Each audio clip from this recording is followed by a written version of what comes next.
When you truly understand karma, then you realize you're responsible for everything in your life. What goes around comes around. Keep your circle positive. Say good words. Think good thoughts. Do good deeds. Karma says, silence is the best answer for all questions. Smiling is the best reaction in every situation. Now let's understand karma through a beautiful story.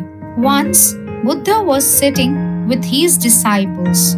One of them asked him, "What is karma?" Buddha said, "Let me explain you through a story." The story goes like this. A king was touring his kingdom on his elephant.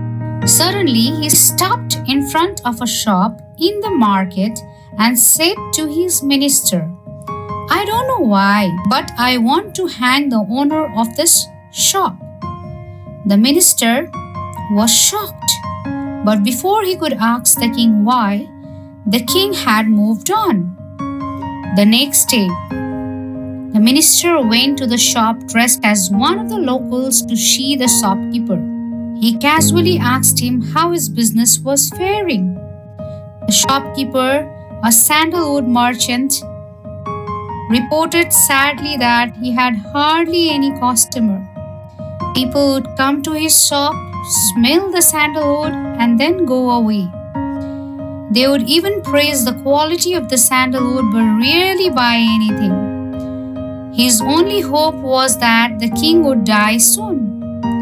Then there would be a huge demand for sandalwood for performing his last rites. As he was only sandalwood merchant around, the minister now understood why the king had stopped in front of the shop and expressed a desire to kill the shopkeeper.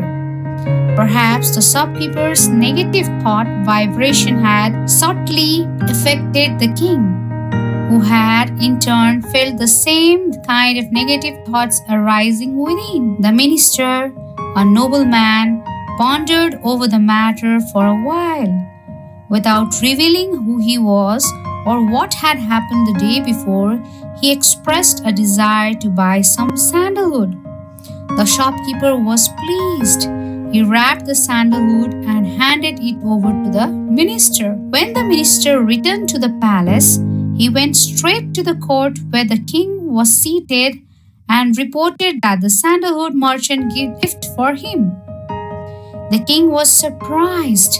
When he opened the package, he was pleasantly surprised by the fine golden color of the sandalwood and its agreeable fragrance. Pleased, he sent some gold coins to the sandalwood merchant. The king also felt sorry in his heart, for he had harbored unbecoming thoughts of killing the shopkeeper. If we have a good and kind thought for another person, that positive thought will come back to us in a favorable way. If we harbor evil thoughts, those thoughts will come back us as retribution. So, what is karma? Asked Buddha. Many replied, our words, our deeds, our feelings, our actions. Buddha shook his head and said, your thoughts are your karma. Thank you for listening.